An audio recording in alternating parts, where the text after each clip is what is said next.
This on? Dust. Okay, good.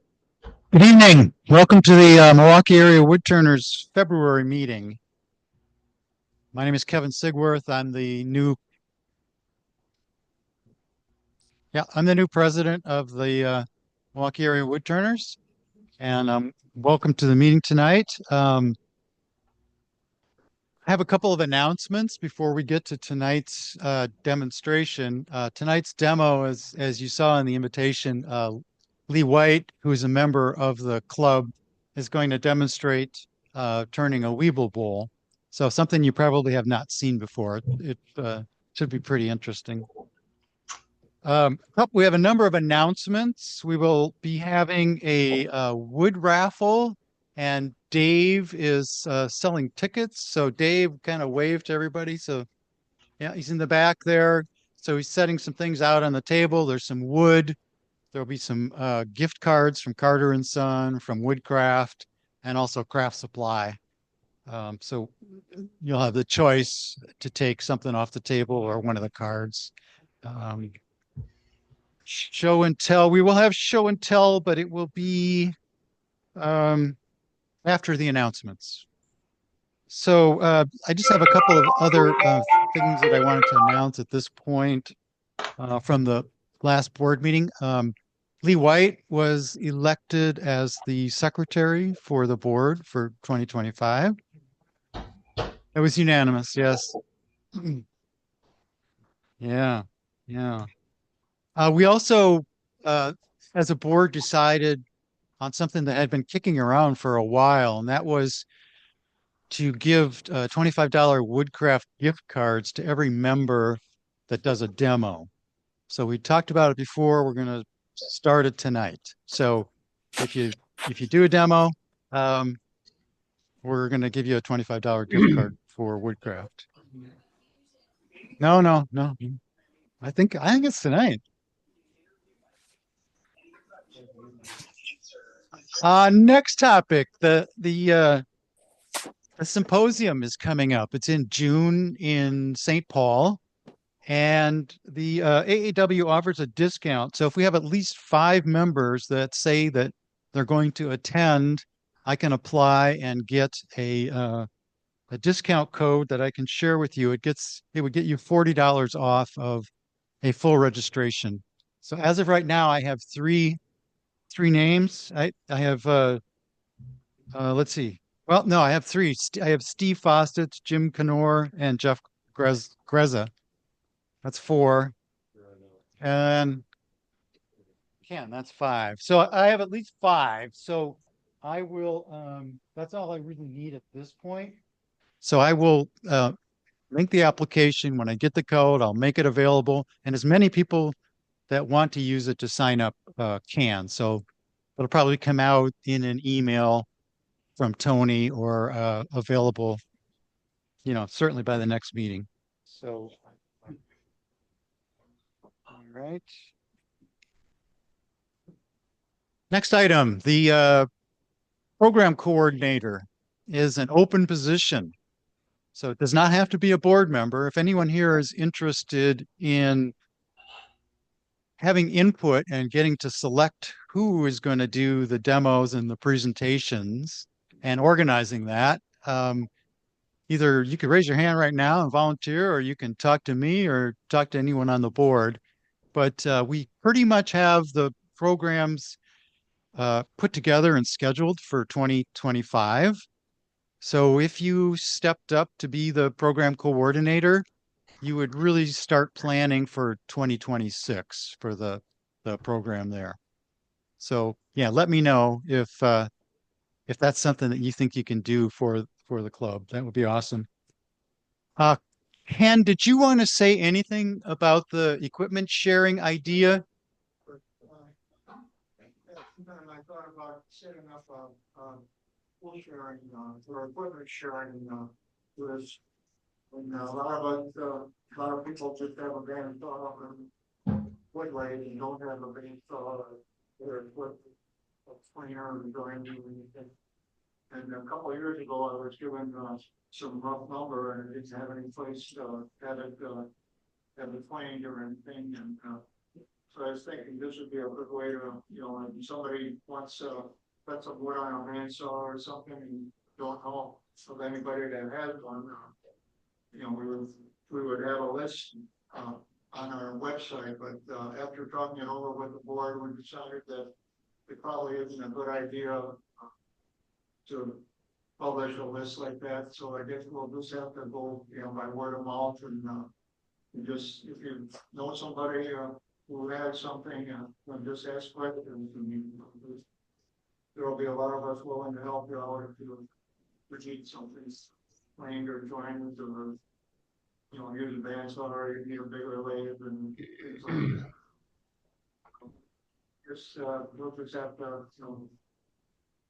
just use the old buddy system, Yeah. just ask questions, and somebody will help you out. So Ken, I mean, this is Ken's idea, and I think it's an awesome idea. I think my recollection, Ken, was that we just sort of tabled it last month, and we're still going to continue. See how it goes. So we might run into was somebody who needs somebody else that's working on the how to about that. So Yeah, but tabled means it's not dead. I think it's still open for discussion. So if you have some ideas as to how we might organize that, Ken's idea is that, if you need a jointer and you don't have one, you should be able to contact somebody in the club that's willing to share it, and you could use it. So we just need to figure out the logistics of that. We're still working it. We're still looking for ideas. There are potential concerns and issues, but I think we can work through them. So it's something we're working on. We don't have it fully baked yet. So George is back, right? So George, financial and membership report.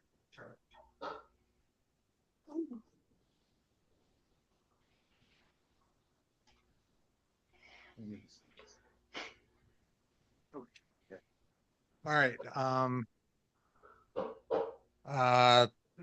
We have a balance of $11,772.78 in our bank account.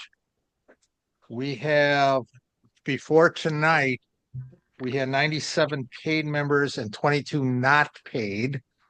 Although we did get some paid tonight. So we're getting back up to 120 members. We just got to get paid from those people. I may not be here next month, but you can mail it to me. And I will be taking names off of our roster if I don't get the mail, if you don't mail it in. Because I don't want to have to chase you for half the year. New members. Also, when people's names go off the roster later on the year, I have to send the roster into Kingsport and the other. Yep. And I have to notify them of which is you and which are who from the list. Okay. Yeah, you don't get the discount from Klingspor or what's the other one? Okay. Excuse me. Yeah. So you get benefits by belonging to the club, but we're gonna take you off if you don't pay. New member. We have a new member tonight, Peter Heitler. Peter Hitler. How much have been rough on through life? Anyway, Peter's a new member. Welcome to the club. And this is where you're going to be for the next 20 years. So, it's been 15 for me. It's just unbelievable. It's flowing. So anyway, that's all I got. Any questions about where we're at? Expenses that we have coming up? We do have insurance coming up. That's going to be around $900 and some. Because we're adding directors and officers, and we have our liability, and that will be paid on next month's bill. And then we're going to have Stuart Batty, and that'll be another $450, $500. And then this summer we've got, what's her name? Sally, Alt. Sally alt, yeah, like that. And you can figure $3,000 for that, at least. So those are our major expenses that we have coming up. All right. Any questions or anything? Is that gonna be in-house or? Sally? Yeah. Yeah, She's here. Yeah. Yeah. Stuart Batty will be in IRD. Oh. He's in Colorado. yeah. Okay. Thanks, George. Just a quick reminder for everyone that's on Zoom, if you could keep yourself muted, unless you're speaking to the group, that would greatly help out the logistics of what we're doing. So just keep yourself muted unless you're speaking to the group here.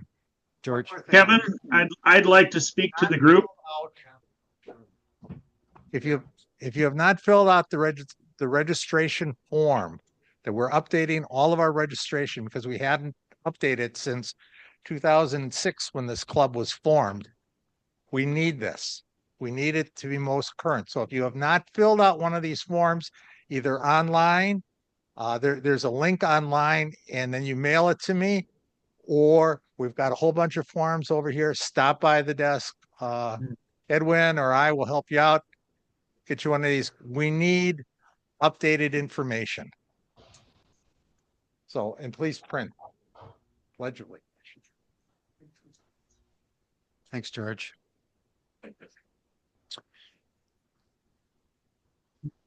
Okay, is Mike went here? I don't see Mike.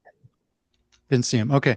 So I'm to talk about March now. So here's what's coming up. The March meeting. I know Mark Trenier is here and Jay is here, right? So yeah, in the back. So next month, the meeting is going to be setting up and organizing your shop, and that will be presented by members Mark Trenier and Jay Giuliani. So really looking forward to that. One I think is more from an electrical perspective, and one is more from an organizational perspective. So that should be great. But also at the end of March, this isn't a meeting, but it's a field trip. So we have two events coming up in March, and that is going to be a Saturday field trip on March 29th, where Mike Wendt, who is a professional arborist, is we're going to go to a site in Hills Corners, and he's going to demonstrate safe tree felling. I think I've seen this tree. It's a pretty good sized walnut, like this. So once it's down, members will be able to take wood home for, to turn. So if you're interested, put that on your calendar, March 29th. I think the time it's 10:30, but there'll be some more additional information coming out. Tony will send an email out on this as we get closer to the event. So that's March. I also wanted to announce, and I don't know if he's online. Greg Richter, is he, can you put him on right now?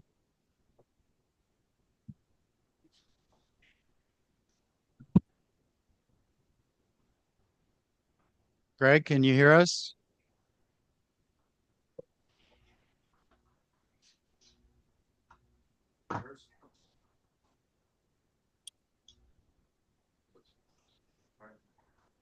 Yeah, I'm not hearing him.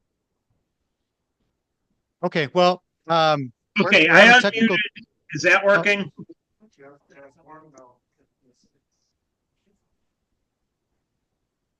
Go ahead, Greg. Yeah, go ahead and make the announcement. I'm having audio issues. Oh, okay, sure, Greg. So he just wanted to announce that the next meeting of the Pen Turning Club is on March 2nd at noon. So if you need more information than that, reach out to Greg Richter. Pardon me? Down here. Yeah. Yeah. So it's noon on March 2nd and it's here. Yep. The Pen Turning Club. Okay. So that is all of the announcements. Feel free to see me and volunteer to be the program coordinator for next year. And with that out of the way, we'll do show and tell. One more announcement. I take these pictures, and if anyone wants a digital copy, just just get a hold of me. I'll email it to you. Okay, thanks, Tom. They're beautiful pictures. Um, yeah, so what we're going to do is we'll do show and tell. Then Leigh will come up and do the demonstration. We'll take a break somewhere, 7:30 to 7:45, and then we'll do the wood raffle. So tonight for the wood raffle, I think I already mentioned, I see there's a bunch of wood on the table and there's gift cards from Carter and Sons Woodcraft and Craft Supplies. Dave. To remind everybody that the Woodworking Show is canceled this year. Okay, yeah, if you haven't heard, the Woodworkers Show is canceled. It's usually sometime in February at where is it? Sports Center in Franklin. Yeah, so it's canceled. Um, okay, so show and tell. If you brought something in, bring it up, set it here, and talk into the mic.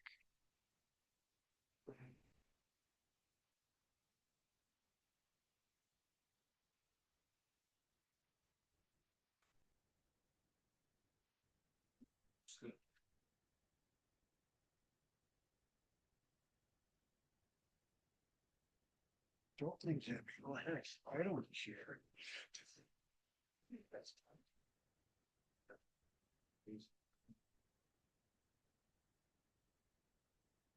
So on the AAW forum, there was a turn thin challenge. So, I make acorn boxes. I made an acorn box. It sits 11.5 inches from the base to the top of the threads. And yes, it does have a threaded lid. But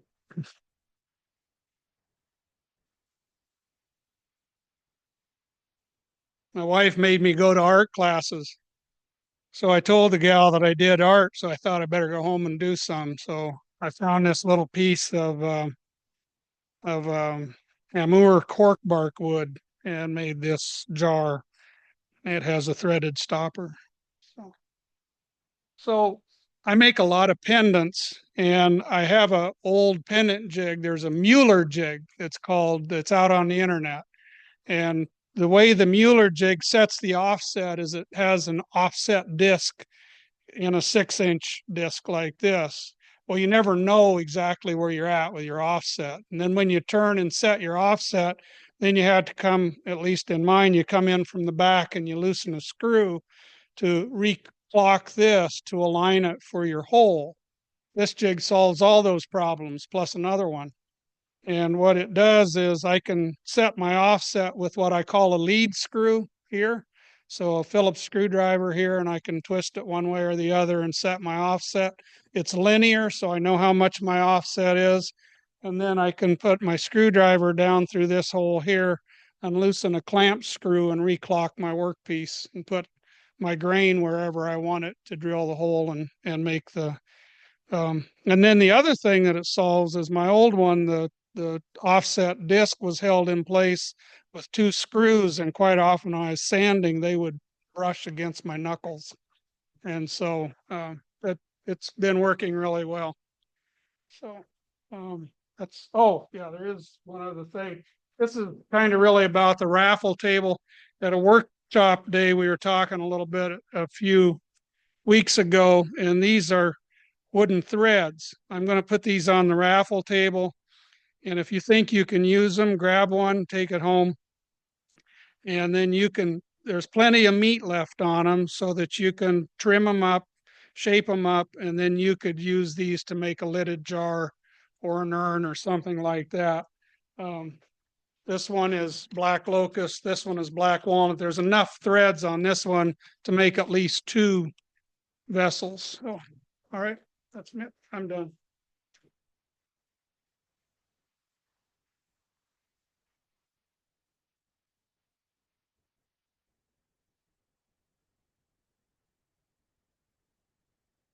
Well, surely we have more than that for show and tell. I see quite a few items on the table. So why don't you just kind of come up and one at a time? There we go. Thanks.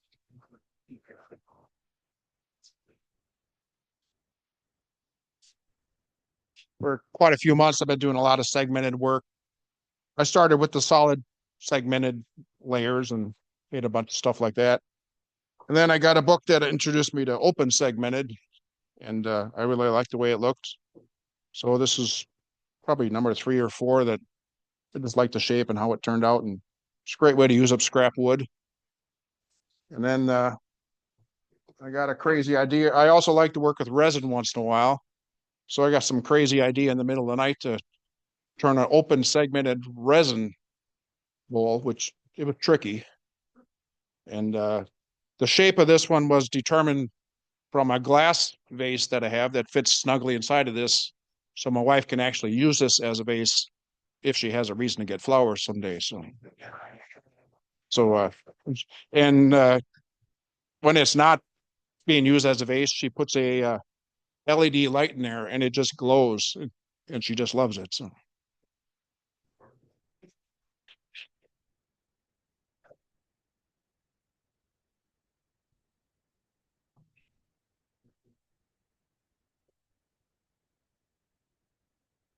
So a small spalted maple bowl came from the tree in my front yard. It's been kicked around my shop for my garage for a few years, but got around to went out in the garage and I heard something calling me. It's like, oh, want me to turn this, huh? Okay. So I turned. It took me about an hour. It was a cord out piece. Took me about an hour to turn this and just turned out beautiful. I don't want to put another coat of finish on here, but I had to bring it in, show everybody today.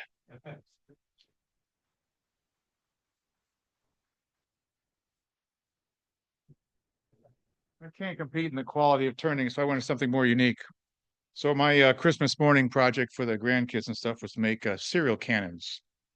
So I saw one online, a similar thing that had springs and things that looked way too complicated. So I replaced with a simple rubber band and just go like this. And of course, your ammo is Cocoa Puffs, and you just load it in there and you just go, and out it goes. A couple different copies like that. And so it's Christmas morning. We have like that. That's my plan.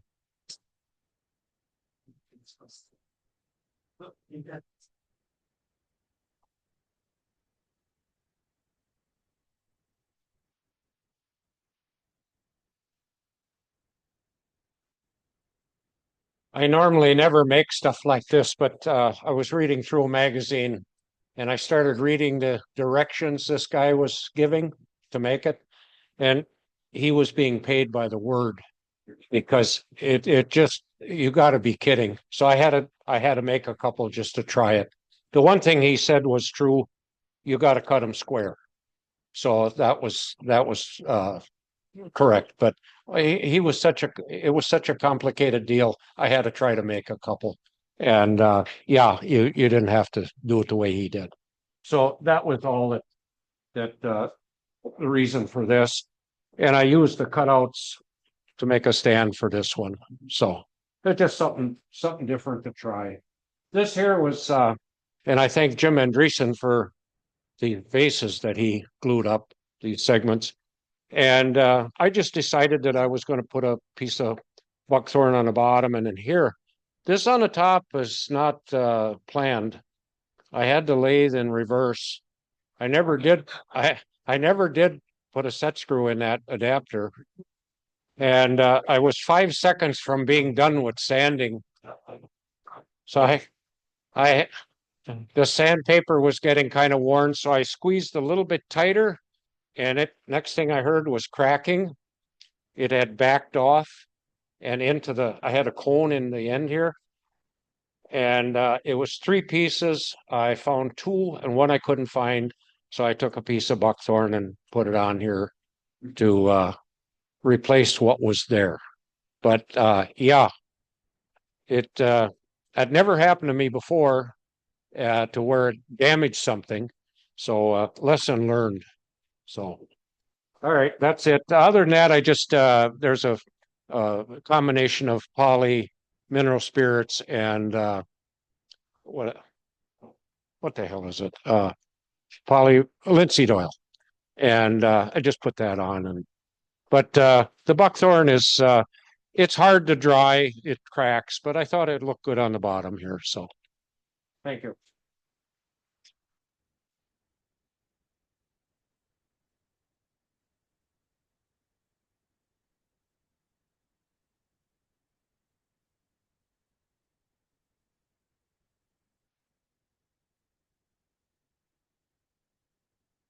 This is my first attempt at a platter or a bowl. I mean, a plate, whatever you want to do it. And it was from ash that I had from one of our old trees. And it turned out, and it still is stable. It's not wiggling all over. And him talking about making up for his mistakes. This started out to be a Christmas ornament. I turned a lot of ornaments away, and it was much taller. And I just bored the holes and put it in, started to round it off. And either I had too much pressure on the tailstock or did it too thin, and it collapsed. And so I threw it in the burn pile. And I started looking at it. Well, that's a nice piece of wood. Maybe I can do something with it. So I turned it into a small cup. And I gave it to my wife. She liked it so much, she says, I want it out of different wood and make another one for my daughter. So at Christmas time, I made my daughter one out of some zebra wood and got a nice tight fit on it. So it's what Kevin likes to do with his stuff is make nice tight tots. So I did that. So we wrap it up and give it to my daughter. And she opens it up and she says, wow, that is really neat. She says it got 4 legs on it.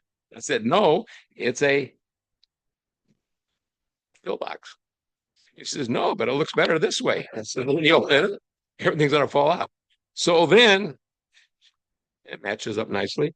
So then my wife says, I like that a lot. Make me one.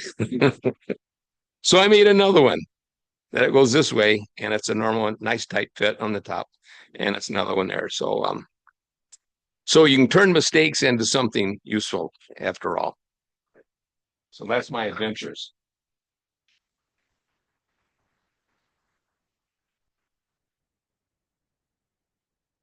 That all goes under the category of design change, as I understand. Yes. So I'm Mike Wendt. Kevin mentioned that we'll be doing a seminar in March for safe felling techniques and chainsaw safety. So I'll be leading that coming up March 29th, I think, Saturday. Yeah. So I just wanted to show off a couple of spalted bowls that I've done. This one I've had in the pile for a while. The finish was really crummy, but since I got a vacuum pump, I was able to fix it and fix the finish on it. So a lot of people really like this, including my wife. So this all came from my neighbor's tree sitting in his backyard. So, and then this one I made for the Wisconsin Arborists Association, which I'm a longtime member. We're going to be putting this up for auction. So I don't know how much these go for, but I'm hoping we get $100 or more for our fund that we're raising money for. So anyway, that's what I got. Thank you.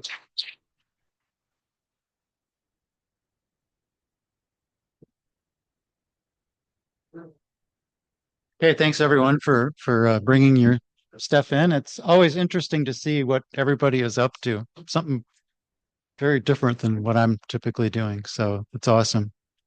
Okay, that's it for the announcements and show and tell.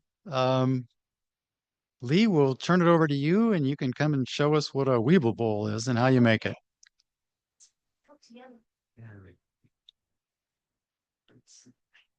Turn this on. Yeah, you can turn.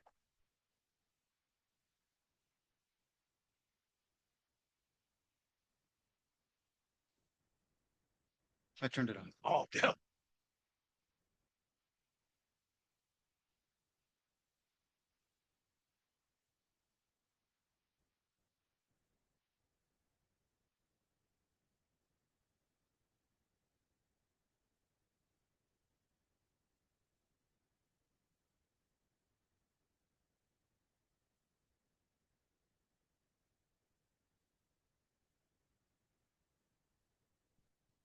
Okay, is it good? Okay, is it picking me up? Okay, great.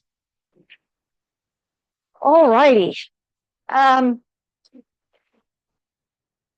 so in my and this is great. I can't see you guys at all, so I have no stage fright.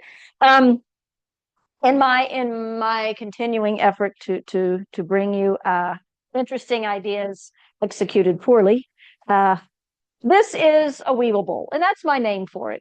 I saw this somewhere. I can't remember where. It's not an original idea exactly, but what a Weeble bowl is, it's called a Weeble bowl because it doesn't really have a stable foundation. It wobbles around. And if you remember, there were these toys in the 70s. They were these little egg-shaped things with faces, and they were Weebles. Weebles wobble, but they don't fall down. So that's why I call these Weeble bowls. Um, so it's generally just a bowl, an ordinarily turned bowl, just like you would turn anything, but you do some kind of interesting ornamentation on the rim or on the bottom, and then you cut it in half down the center, and you put the two pieces back together so that what was the top edge now becomes the bottom edge. What was the bottom becomes the side. And you can do some interesting things with that orientation, that you obviously couldn't turn a normal bowl that way.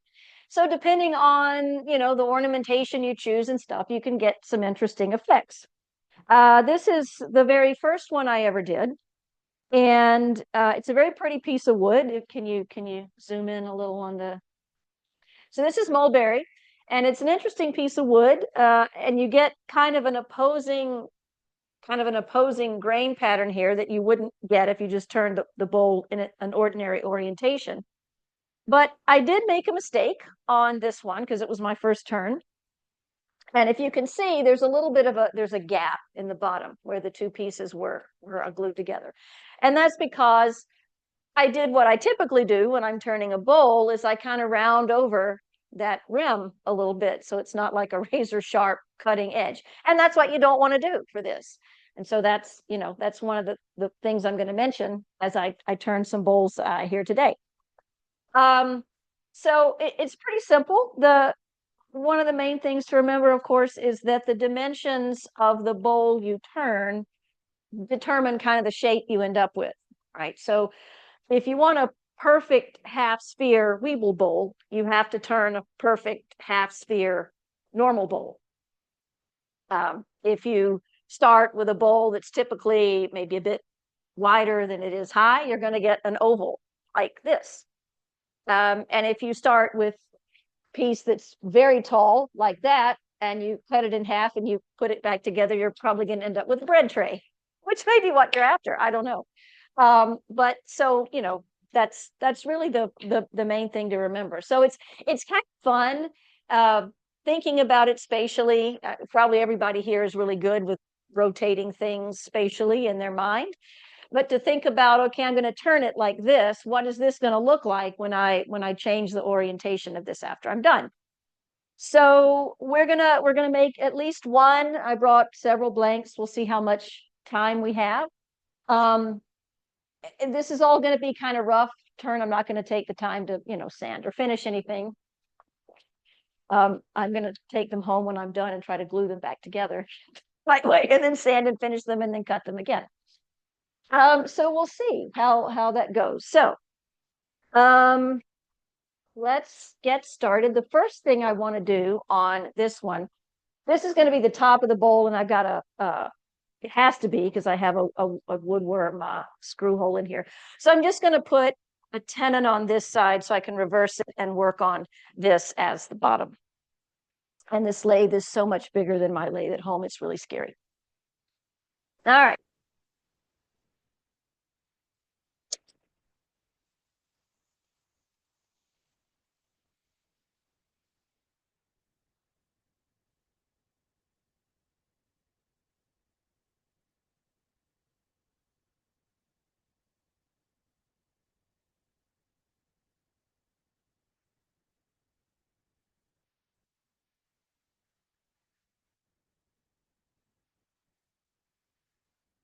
That'll work. Okay. It's another reason to wear a full face mask. Poof. Okay.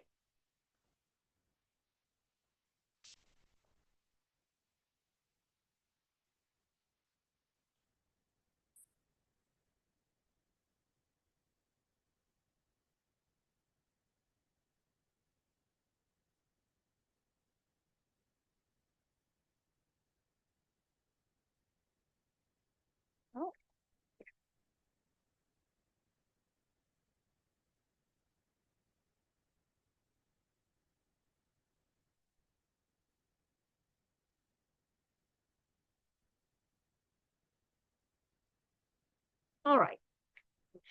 So what I'm going to try on this one is normally, of course, we turn tenons off. I'm going to keep this tenon. In fact, I'm going to make this tenon a little bit, actually, I'm going to turn this tenon a little smaller. Then I'm going to turn it into kind of a rounded button kind of thing. Then I'm going to turn another tenon. Then I'm going to turn a bit of all of those kind of rounded. You'll see what I'm going to try here. Maybe it'll work. Maybe it won't. We'll find out.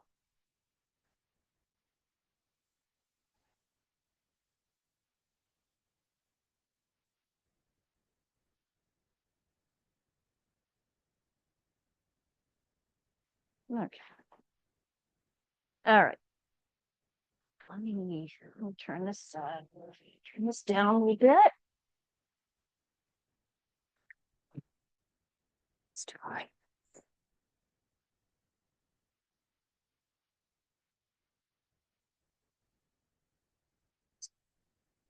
Sorry, I'm gonna have to fidget with this a lot because it's really different from what I'm used to. Like that'll probably work. Okay, so I'm gonna turn this down to a smaller diameter, and then I'm gonna turn it into a little bit of a button.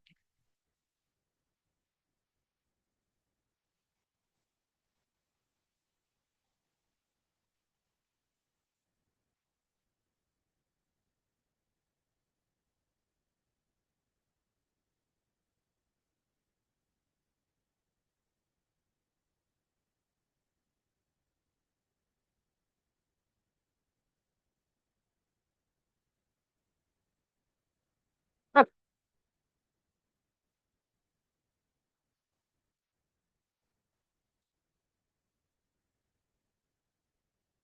Hmm.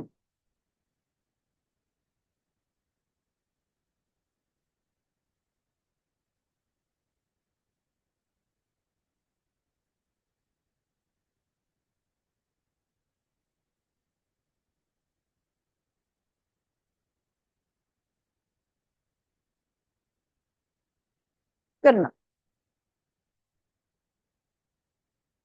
Then I'm going to turn an actual tenon here.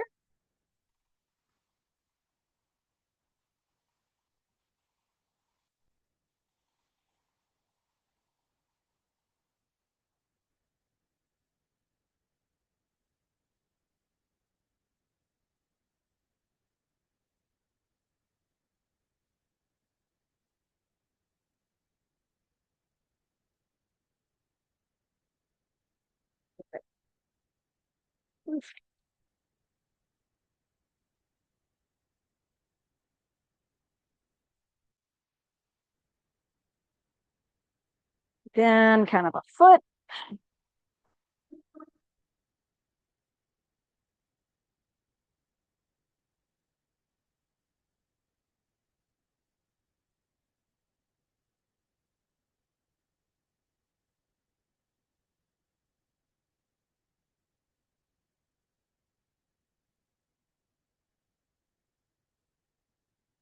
That, and then I'm going to turn, I'm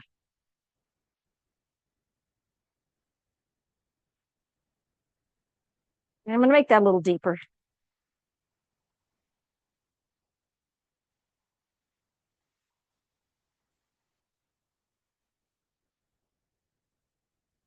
Okay, all right, and then one more.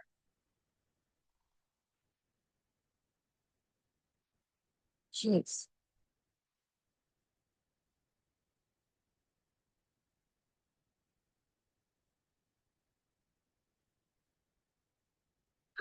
I'm gonna leave that a little. They're not they're not the same width. I'm kind of graduating my width a little bit.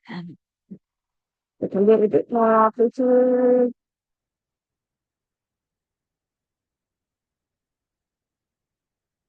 All right. That's just an aesthetic choice.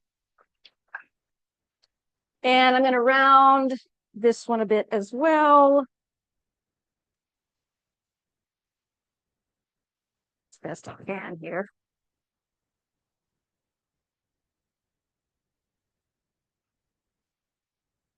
And this one.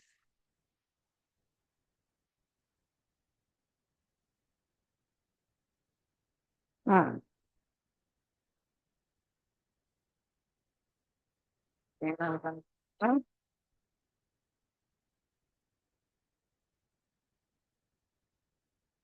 Okay. All right. So,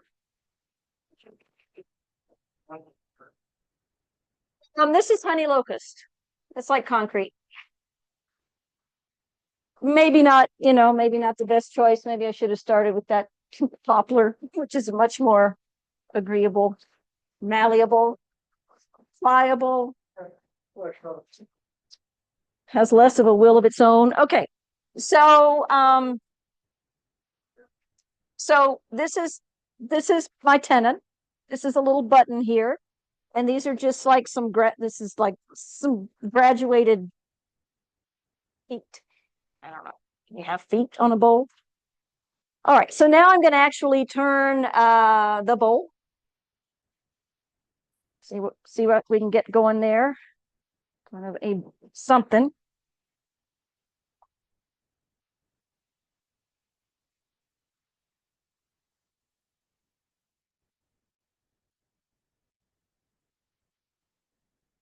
That's hot. It's warm. Yes.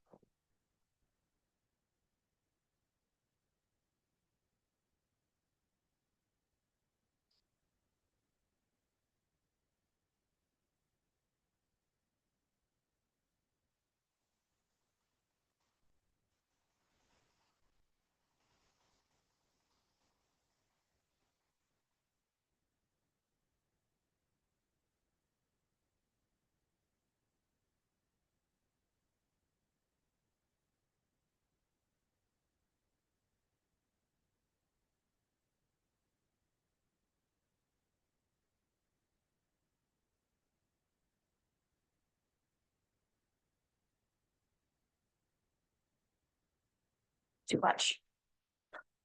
I was thinking about if I wanted a rim on this in addition to what I'm doing down here, but that might be overkill. We'll do something else for the.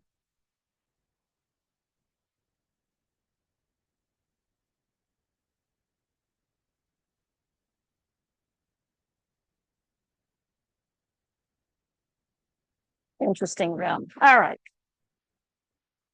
Okay.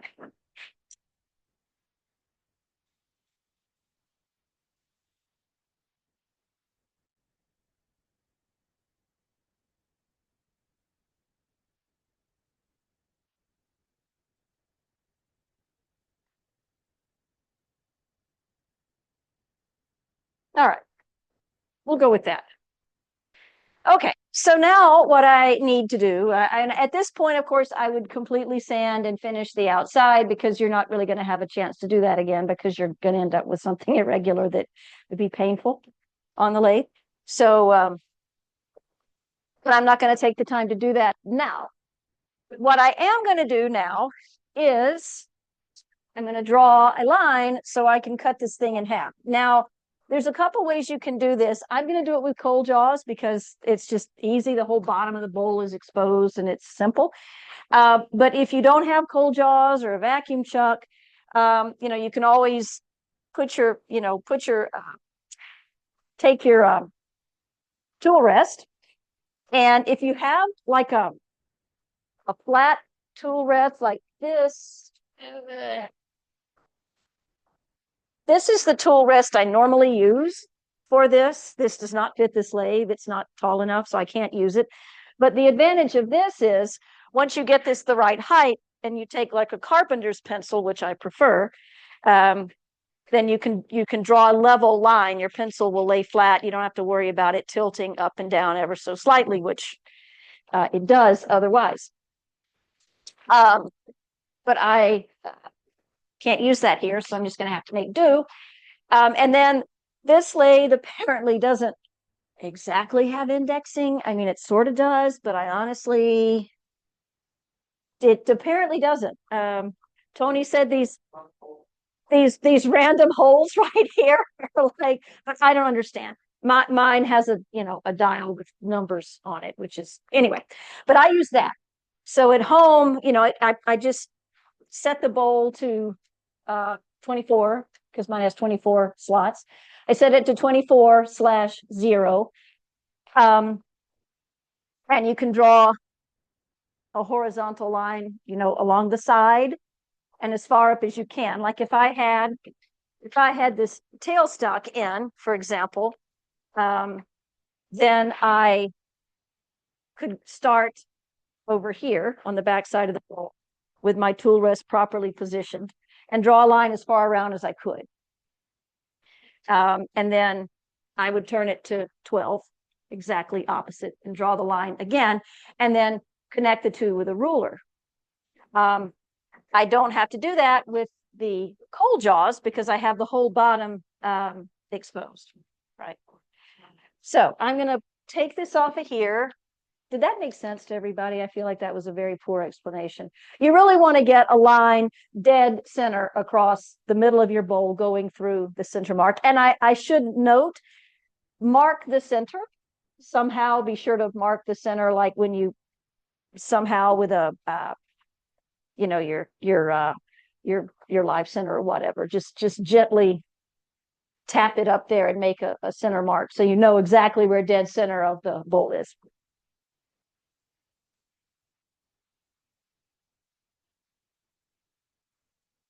That I'm hearing muttering. It's I'm about to I'm going to draw the line, but then I'm going to turn it around and I'm going to hollow it. You could do it either way. I mean, you could hollow it, then turn it back around and, draw your line or whatever. Either way. What's that? How do I get this chuck over here? Is there a release or something for Spindle stocks. Oh, So like if you wanted to draw your line, you could, and then yeah. there you go. Because you could use this to draw your line. I could, but yeah, I don't know if there's another position exactly 180 opposite. I could do that. The idea is however you make it happen, if you want a line dead center across the middle of your bowl to serve as a guide for when you do take it over to the bandsaw and cut it in half. You got to. So yeah. So that's what I like the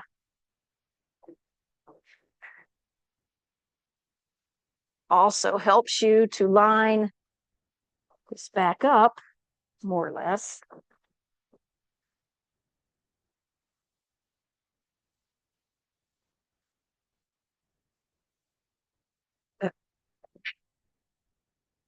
You know what I don't have? What I don't have is I did not bring my chuck key because I did not think I would be using my chuck. We may not have a solution after all here. Will this one work? I don't think it will. If I can't do this, it's fine. I'll figure something out. I'll do like I said and just draw my line halfway and then that key doesn't. Well, I didn't try it. I mean, this is a Nova Chuck, but it looks very. No, it's not.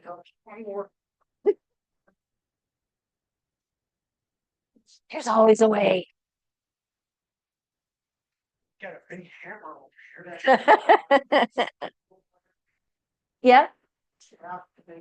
The shaft does, but could. You're right. Look at that. Our resources are almost.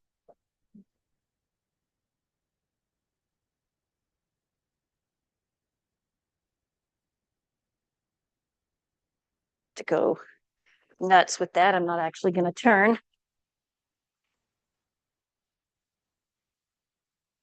I could put a piece of wood in there if I had a piece of wood that fit, but this will do. Yeah.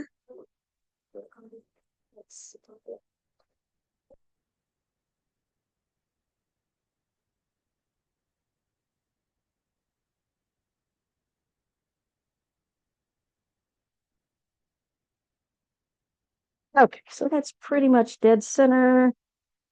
So I'm just gonna try to keep this pencil as sort of level as I can. I mean, it doesn't have to be perfect. You know, if you put it back together and the top's a little bit uneven, just slap that sucker on a belt sander and your troubles are over.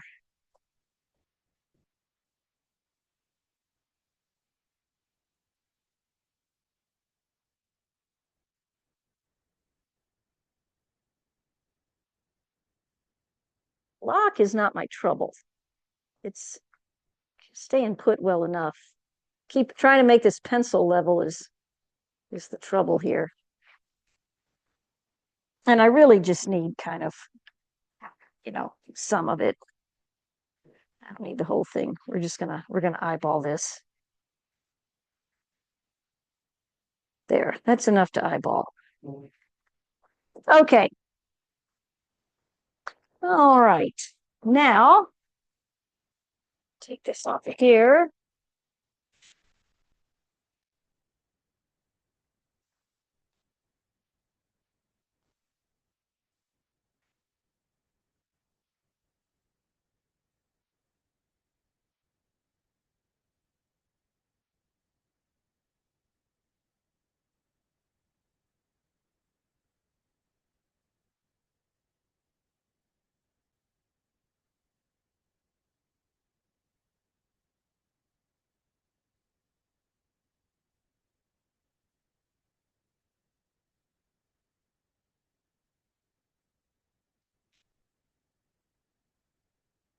Oh, pop faster.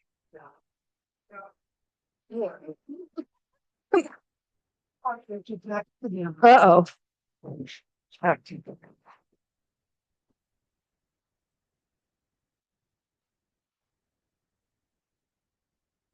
All right. Now we're gonna follow this sucker out. This will be fun.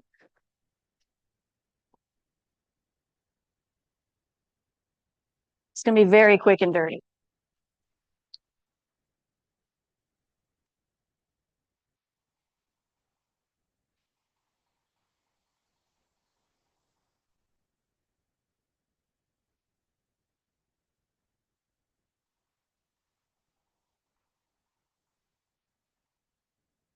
All right. So another thing to think about is wall thickness. So typically we want our walls to be uniform thickness all the way down. Um, but but that's something that most people when they look at a normal bowl, they can't really see it. You kind of have to feel the bowl to tell the you know, it's not something easily perceived.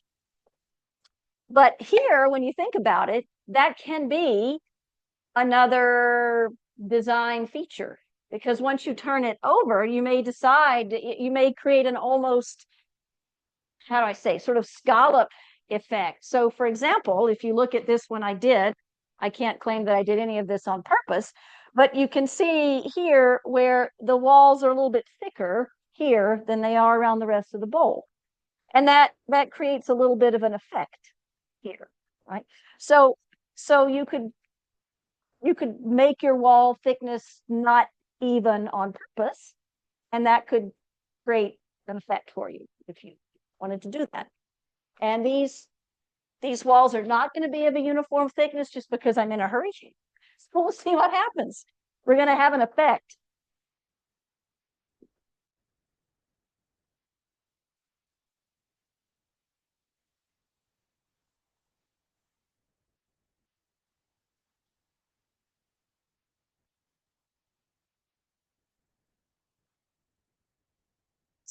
That's tough wood.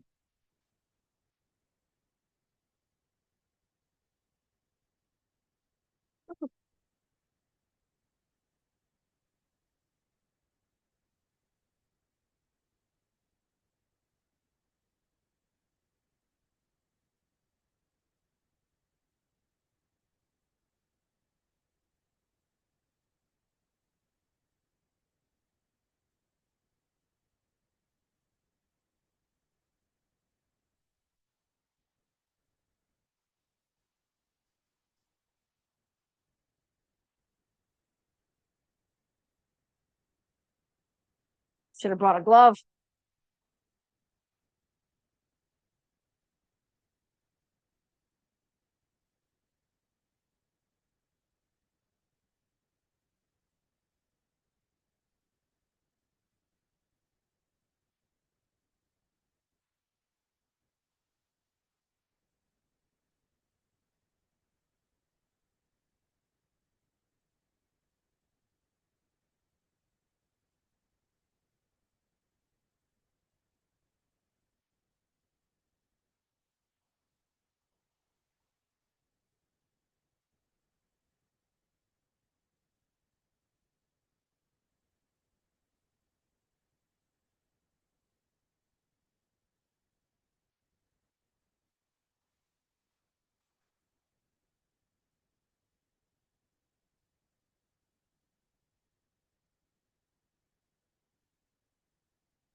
As an aside, there's this guy on YouTube. I absolutely adore him.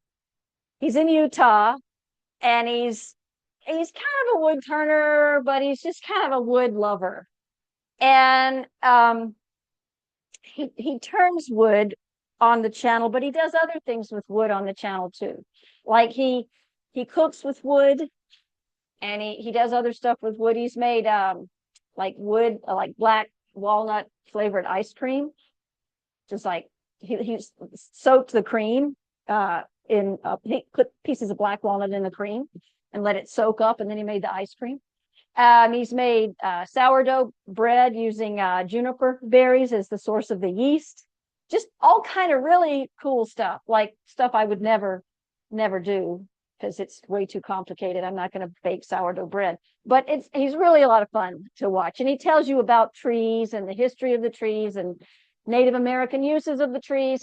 It's a wonderful channel. He's a guy who just loves wood. And do you guys know what Pando is? So Pando is a stand of quaking aspen in Utah. And it is the largest living organism in the world because all those trees are technically one tree. They all grow from the same root system. And Pando is his best friend. And I just love this guy. I just love this guy. I forget, oh, the taste. And he did a taste test as well. He baked bread with different kinds of sawdust, and then he did like a blind taste test to see if he could tell which one was. He does these things so we don't have to.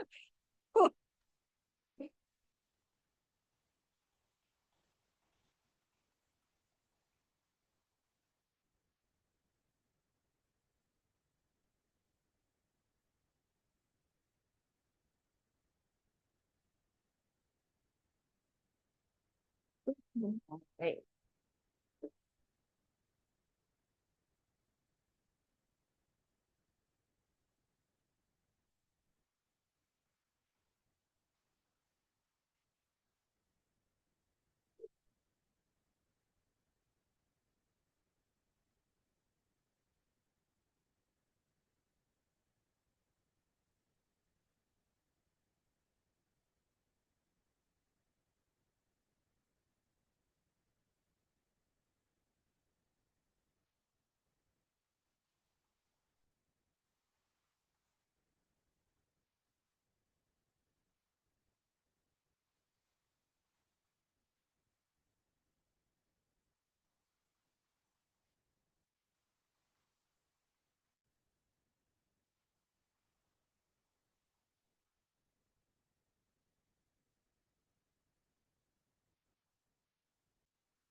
Oh, lots to go. Yay.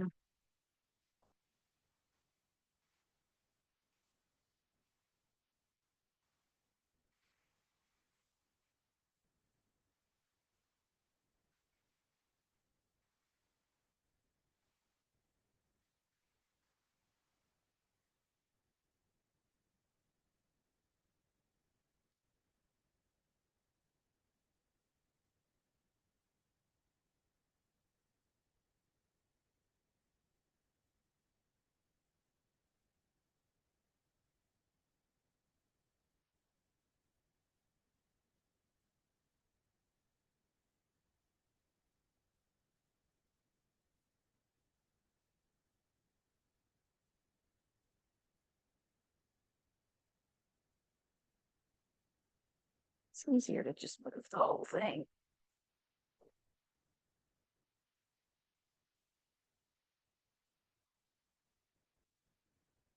This is exactly backwards from mine, which is why I keep loosening it when I think I'm tightening it and tightening it when I think I'm loosening it.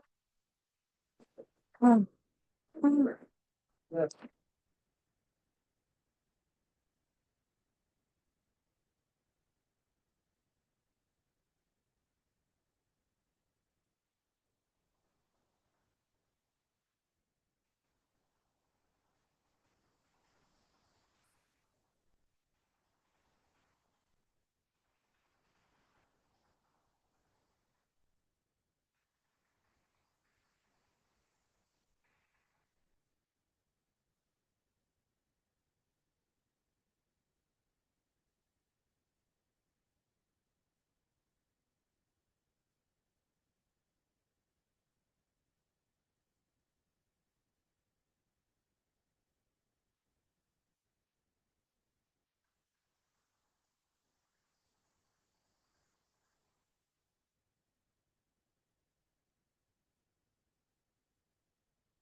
oh,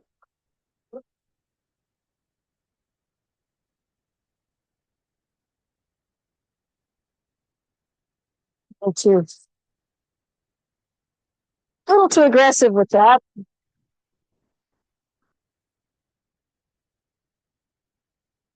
Still too high.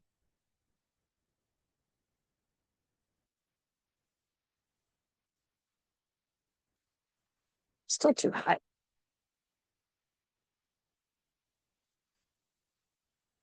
That's good.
That, this is a tool I would not buy again. I bought it because it was cheap. It was like 300 for $100. It's hurricane turning tools. It's a gouge. It's a bowl gouge. It's a half-inch bowl gouge, which is probably a little bigger than I would normally use, but I think that one, the other one's getting a little dull. So I switched to this one. Right. It could be the wood. It could be my choice of wood. Clearly not the best choice. I'm actually going to go back to, I'm going to go to this little guy here and try to get kind of a fine, little bit finer. But it's fine.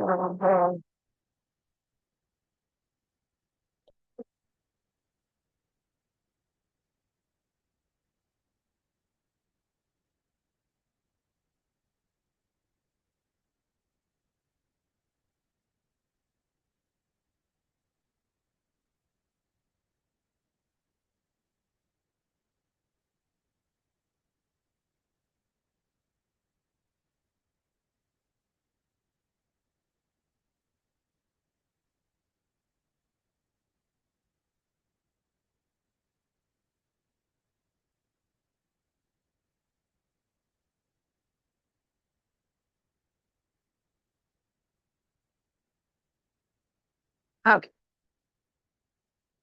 I think that's close enough for government work. Okay. So as I mentioned, well, I didn't mention this, but it kind of stands to reason that you want to make sure that this rim is super flat. So, I mean, even if you want to take this off and put it on a belt sander to make sure this is, because these two sides, when you cut it, these are two sides that are going to be glued back together. So you want these to be absolutely, so I'm just going to sort of, not Lily, gently flatten those off. And then you also want to make sure, like I said, that this inner rim here is not rounded. It's crisp, it's square, it's, sharp. So this is okay. This is fairly sharp. All right. So now, the moment of truth. You're going to take this off and our beautiful bowl, our beautiful work, we're going to take it off the lathe and cut it in half. I know, it kind of hurts, doesn't it? Okay. This is frightening.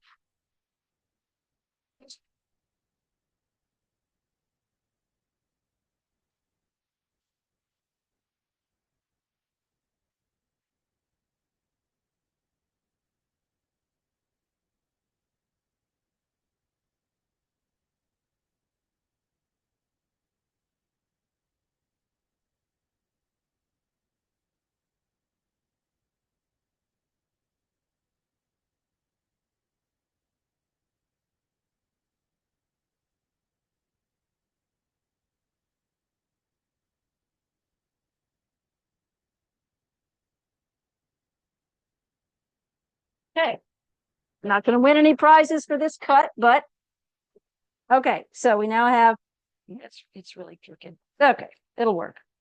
Belt sander. So here's the bowl. Cut in half. I'm going to take it and just put those edges together like that. Oh, like that. Glue them up. And that's the result.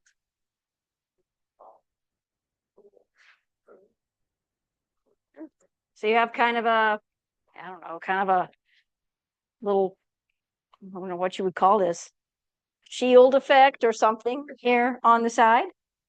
And yeah, that was a terrible cut. My gosh. Oof. Anyway. Yeah. If I make many of these, maybe I'll do something like that too. But anyway, that's that's the idea. And I mean, as you can see, this is an example, my wall thickness is not even. Obviously a lot thinner here, got was thinner here, right? And got thicker down towards the bottom. And then, like I said, that can create an effect of, varying. So if that's something you like, then you could do that. If you want a perfectly even whatever, you can do that too. So that's one thing you can do. Break. What time is it? 7:40. Yeah, we can take a break. Take a break. We'll come back. We'll do the when we come back, I can do another one. I'll do this very malleable cooperative poplar and just show something. Center, 10 minutes, so about 7:50.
I had somebody ask me if I could show kind of how I did this one.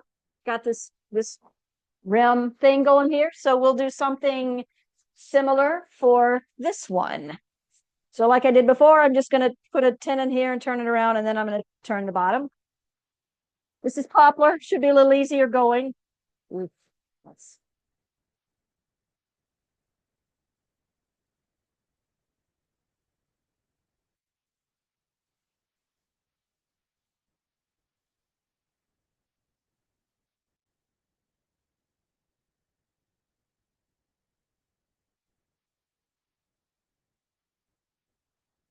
okay. I roughed these out. I roughed these out like a week ago, and they have clearly they have moved a little.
Okay.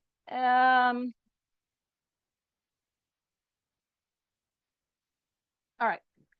So for this one, I'm just gonna maybe clean up the foot a little bit here, and put put a little, or clean up the 10 and put a little foot on it. Nothing special on the bottom, just very ordinary bottom of a bowl.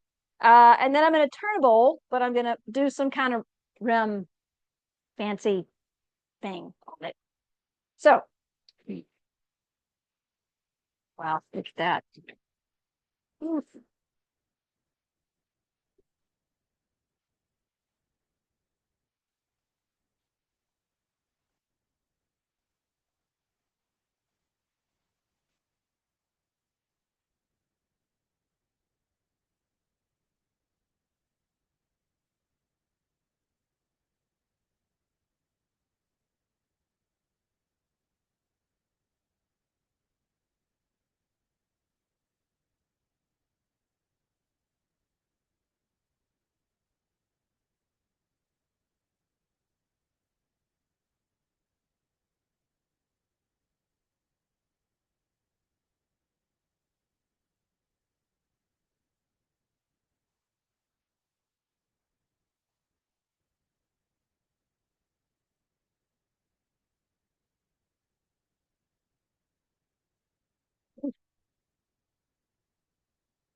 Before I forget,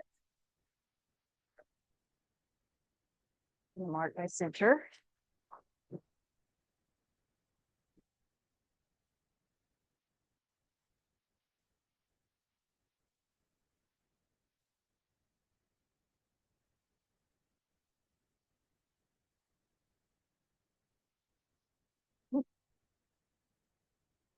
All right. Let's turn a little.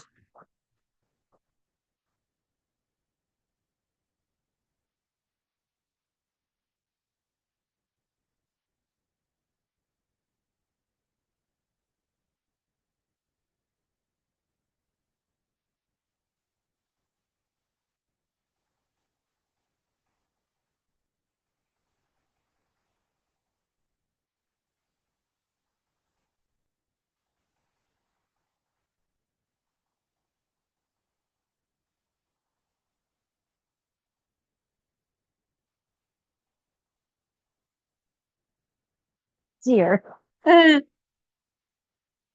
Like butter.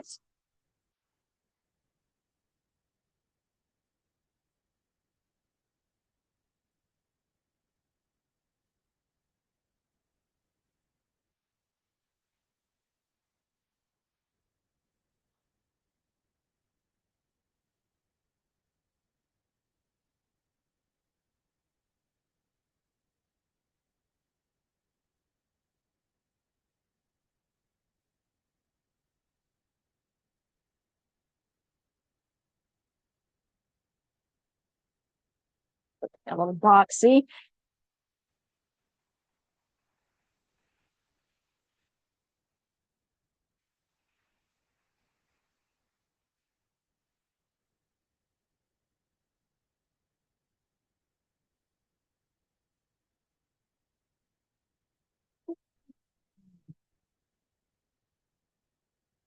Try to get a little more meat for the rim here.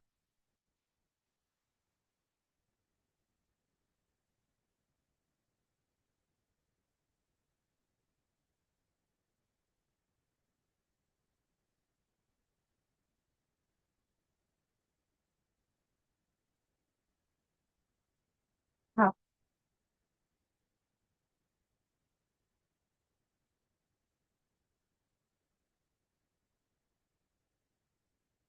that's substantial. Okay. So that's a pretty substantial rim there. So now we can do some stuff with it. So do we want to try to reproduce that, or do we want to try to do something else? Oh, there's something. Okay.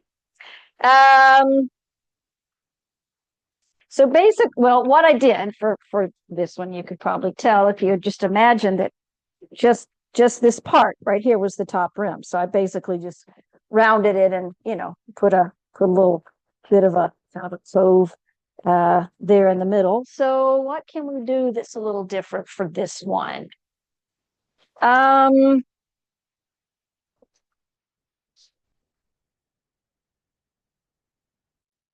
how would that turn out?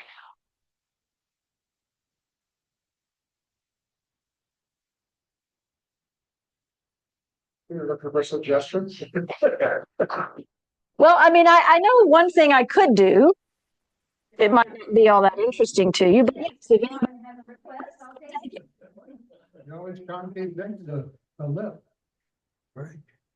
And from that lip, and then onto it all. Yeah, that's kind of what I got an echo now. Well, that's it, That's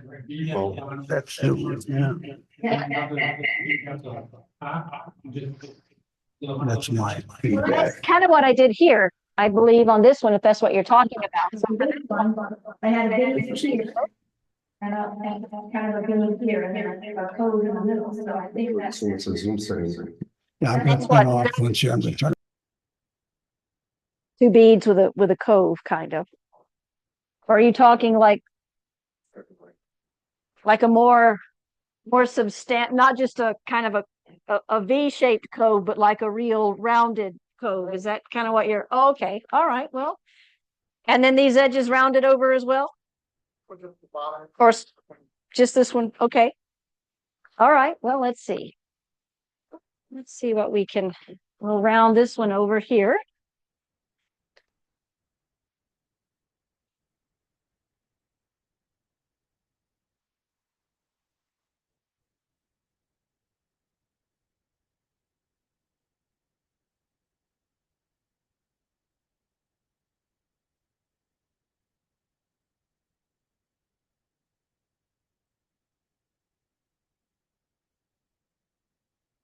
Something like that?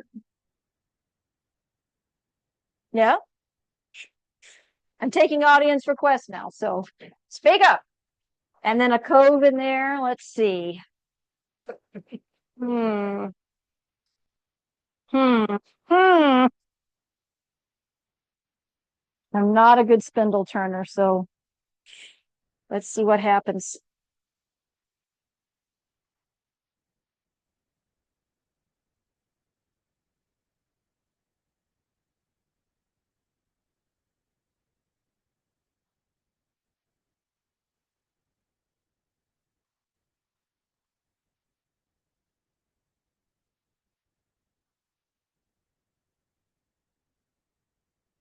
Hmm.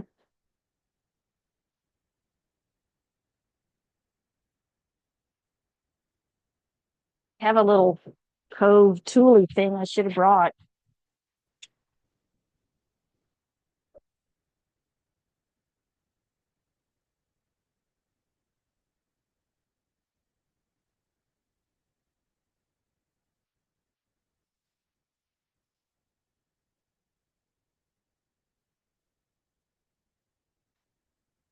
I don't think that's, is that kind of the idea? Just curve this off more, make this actually more of a bead than whatever it is right now.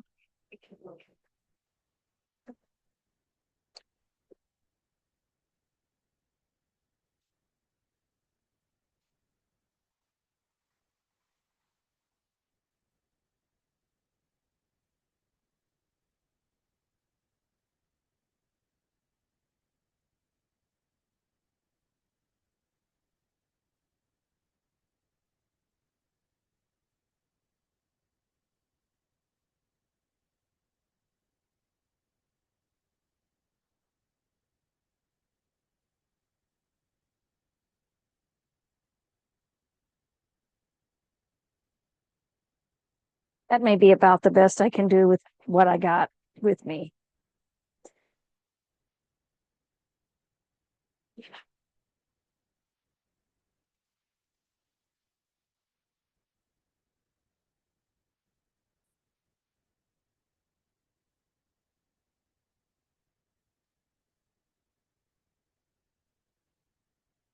Okay, you get the idea. Let me clean this up a little.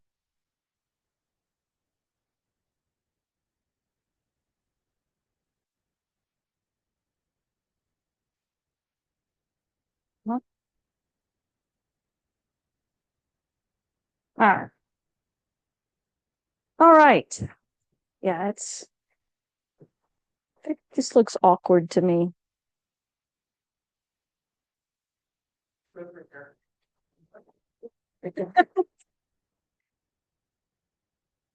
Yeah, right. Well, if I went home, I'd keep going and probably until I destroyed it. So, I'll stop. And so without, so this time without the cold jaws, because I had somebody say, "Why'd you use the cold jaws?" And well, just because that's just how I do it. Um, but I'm going to do it without them this time and see if we get any better results or worse. Okay. So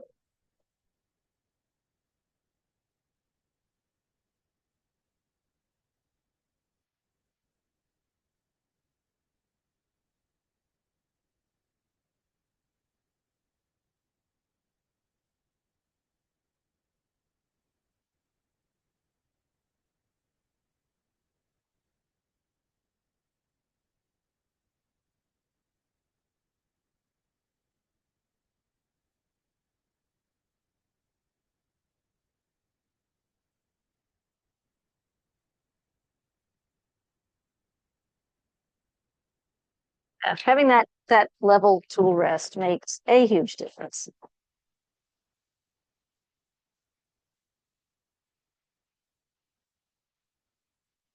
I'm going to stop there because this other line won't be right and it won't be meaningful.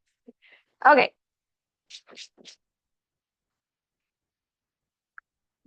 One.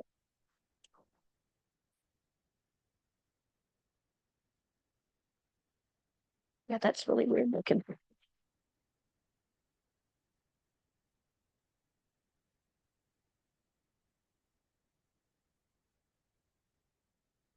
All right, let's quickly hollow this one out. And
there.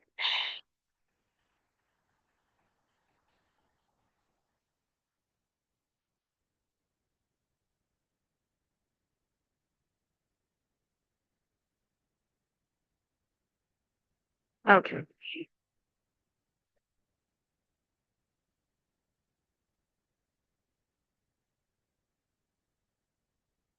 That'll help that. Okay.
Oh, we got really We got really thin right there. I forgot how much bigger this room was than the rest of the bowl.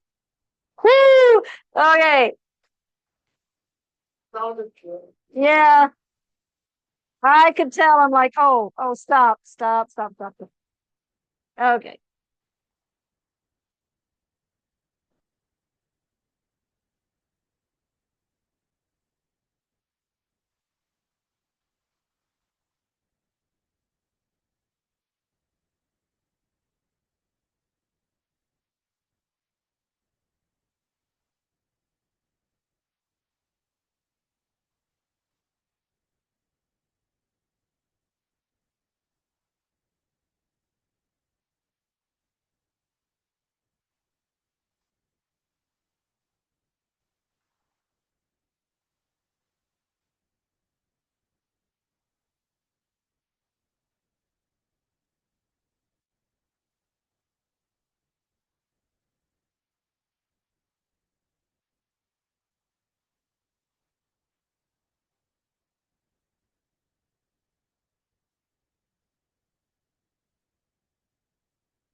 Okay. Okay. That's some bullshit right there. I can't live with that.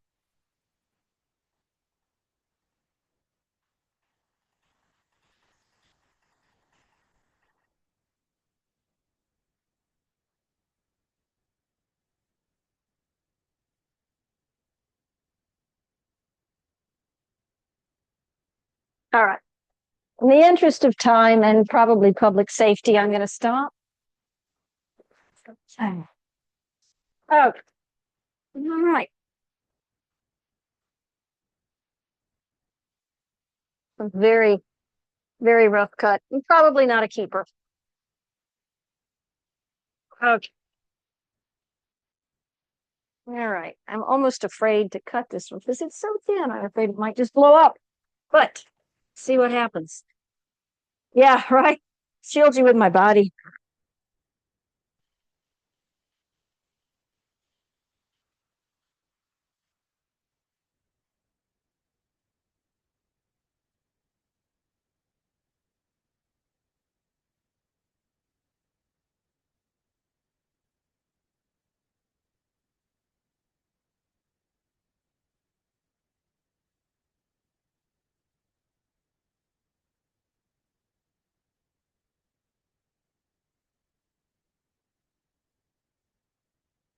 All right.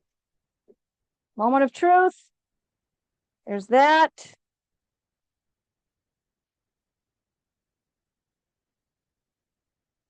And ta-da! So there's how that works. Now, obviously, I would take the tenon off before I, cut it in half. But anyway, that's kind of how I got that one, wherever it is over there. So, and I was also gonna say I always use a tenon, but you could potentially use a mortise and then like put some inlay in that or resin or even cut a contrasting wood and put in there or something to yeah, or you could put a exactly. So if you would rather use a recess than a tenon, you can do that and dress it up as well. So possibilities are endless. And that concludes my demo. Right. Thanks everybody. Bye there. Are there any other questions? I got a lot of questions at the break, but if there's any others, I'll take them now. Otherwise, we'll just raffle off some wood, I guess. Thanks, everybody. Sorry? Type of glue. Type of glue? Wood glue. Yeah, okay. Just plain old fashioned tight bond wood glue. Okay. All right, well, thanks, please. Sure, $25. I'm just in it for the money. What is that? About 10 cents an hour? That's fun. Okay, we're going to do the wood raffle. So Dave, come on up. Well, wood and gift card raffle. It's both. Right? Is the stand anywhere around so I don't have to hold this? Yeah, that'd be nice. I want it all. For anybody who still wants to get in on this, got a couple tickets left.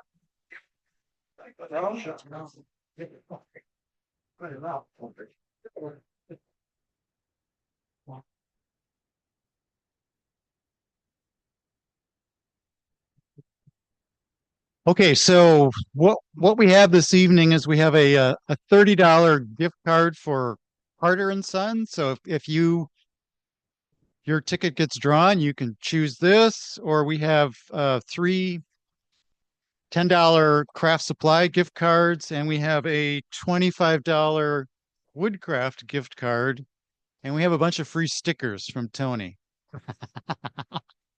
Craft supply and such. You can stick them on your lathe. So Dave, do the honors and All right. First number 370858. You just leave it all kind of like that.